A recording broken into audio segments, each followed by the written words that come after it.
Firly Bahuri jadi tersangka, Koordinator MATA, saatnya Dewan Pengawas KPK dievaluasi.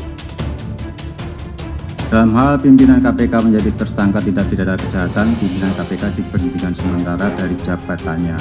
Pemberhentian tersebut ditetapkan dengan keputusan Presiden. KPK ini penindakannya oke, tapi pencegahan dan supervisinya kelihatannya sangat belum dilaksanakan. Dan banyak drama dalam KPK ini.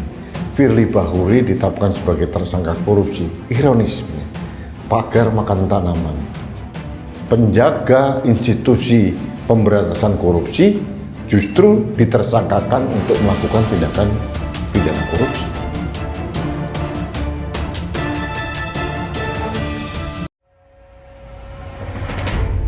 Komisi Pemberantasan Korupsi atau KPK kembali menjadi pusat perhatian.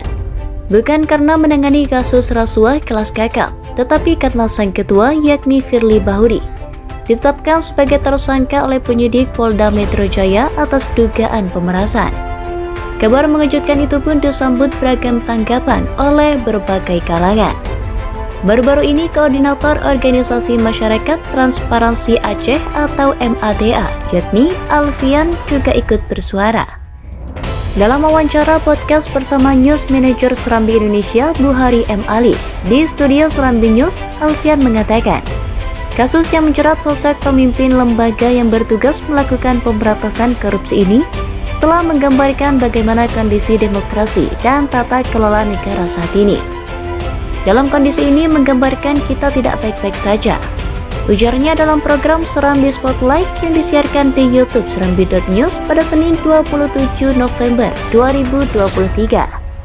Alfian menyebut terungkapnya kasus pemerasan yang melibatkan pimpinan KPK ini juga menunjukkan bahwa sudah saatnya Dewan Pengawas atau Dewas KPK dievaluasi.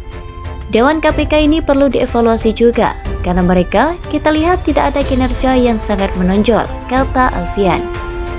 Pasalnya bukan baru kali ini saja internal KPK terseret kasus hukum.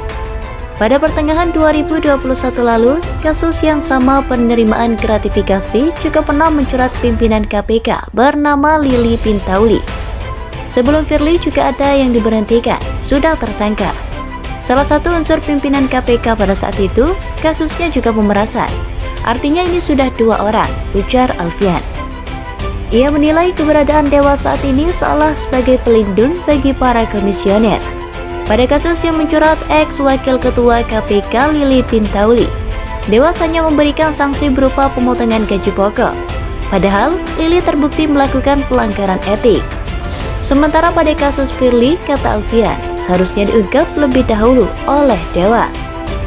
Namun yang terjadi hingga Firly sudah ditetapkan sebagai tersangka, Dewas masih belum memberikan respon apapun.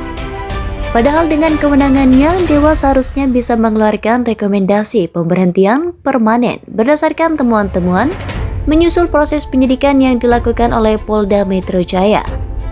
Misalnya Firly sebelum ini pernah menggunakan helikopter, itu sebenarnya jelas melanggar kode etik berat, tapi Dewas menganggap ini ringan, tutur Alfian.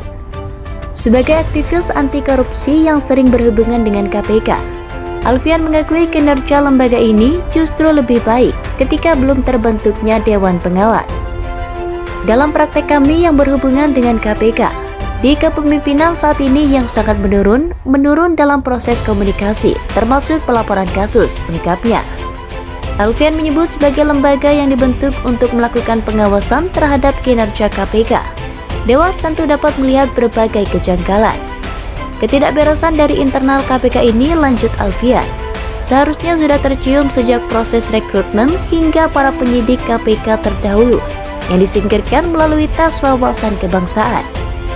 Kami melihat dari sejak awal, Firly ini menjadi kontroversi sejak dia menjadi deputi penindakan di KPK. Terakhir pergantian rekrutmen, Firly terpilih jadi kedua. Artinya banyak laporan yang sudah masuk ke Dewas KPK, kata Alfian. Dengan terungkapnya kasus dugaan pemerasan terhadap Firly hingga penetapannya sebagai tersangka, lanjut Alfian, telah menunjukkan adanya kelemahan besar pada internal lembaga tersebut, sehingga diperlukan evaluasi untuk membersihkan nama baik KPK. Kita berharap pada Komisi 3 DPR RI untuk lebih aktif untuk memperbaiki ini. Karena Komisi 3 adalah salah satu pihak yang patut diminta pertanggungjawaban soal ini, sebutnya. Selain itu, kasus ini juga menjadi momen untuk mengevaluasi kehadiran Dewas KPK. Kalau tidak, ini harus segera dibubarkan, sehingga tidak membebankan biaya negara, pungkas Alfian.